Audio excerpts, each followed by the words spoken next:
OK, time to meet a man now who calls himself a Twitchhiker. All explained. Paul Smith is the first man to relying solely on the generosity of strangers he met on the internet. He's safely back in the country now after an 11,000-mile trip in just 30 days. And he joins us now. And I have just twittered to tell everyone that you're on, and that's how it started, on this particular site. And it was an idea that you had. Actually, you had the idea and started very quickly. So January the 31st, initially. When I come to write the book, I'll think of a better reason for coming up with the idea. But it was a supermarket, it was Saturday afternoon, and it was frustration at going at the wrong time of the day when everyone else is there. And some people's minds may wander to punching people in the back of the head because they can't reach the bread. And mine came up with travelling the world using Twitter. So from January to March was the set-up time? Yeah. So it was January the 31st, think of it. Launched it on February the 2nd on my own account. So there was about 200 people that I sent a message that said, this is what I'm going to try. I need some support if it's going to work. And then March the 1st is the date we started. But the idea was to get as far away from home, yes, Gateshead. What did your new wife think of that? Because you'd only been married 5 days. Yeah, we got married January the 27th. And in my mind, I explained it very fully and told her all about it and told her the risks. And in reality, I just mumbled it and got on with it, as most men do, I imagine. Very understanding wife. What did you pack? Just a messenger bag. There was 3 changes of clothes, and then I had another messenger bag with my computer. Bag, forgive just my a ignorance. little man bag, little thing, like a handbag, essentially, to be honest.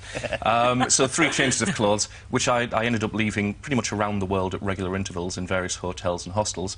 And the bag of clothes I came back with bears no reflection to the bag I took at the beginning. So people gave you things along the way? People gave me things. Ladies donated underwear to me, which is very nice. But you went around the world wearing ladies' underwear? Yes, that's essentially. Good gracious. Do we have pictures of that? I didn't mention it. So you an important laptop? Yes.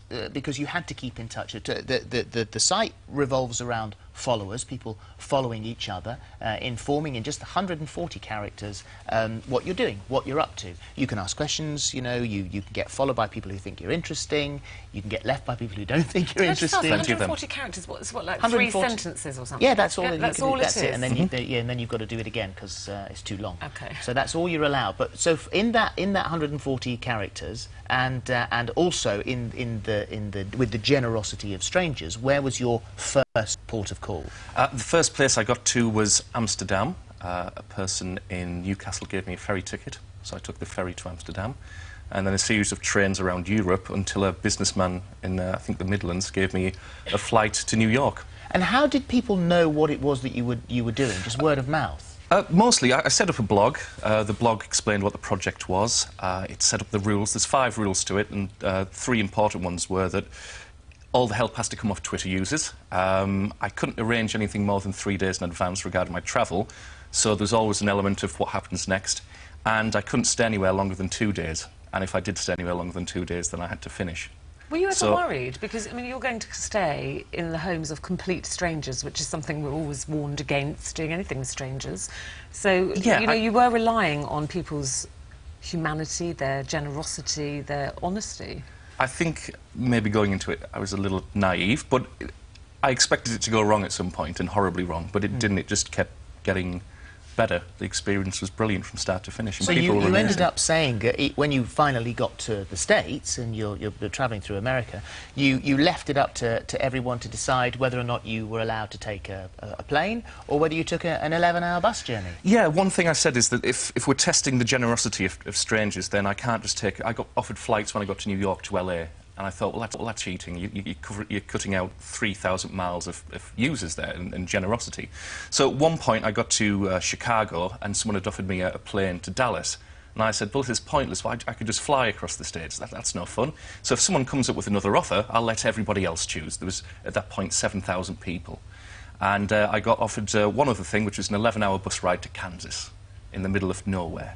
And they all chose Kansas because they wanted to see me suffer. Yeah, I wonder why. And you were posting pictures at the same time? On that particular trip, all the way through, I was posting photos online as well, and certainly with the Kansas trip, I made everyone take the road trip with me so they could see how excruciatingly dull it was. Were you surprised at people's generosity? Or has your kind of faith in human nature been restored and I think it does sound coy, but it's amazing to go around the world, and very humbling to find people who are willing to help for no other reason than wanting to be part of something, or just play a part, or just support you. It's I brilliant. think it's lovely. And so you got right down to the southern tip of New Zealand, did you? Past the southern tip, past the South Island to Stewart Island, which is another 20 miles off the coast of the South Island, and one of the roughest ferry crossings you can ever go on. It was hideous. So you ended up standing, because of the generosity of everyone, you ended up standing on an island which most New Zealanders don't stand on. Most have never been there. There's only 400 people live there, and most people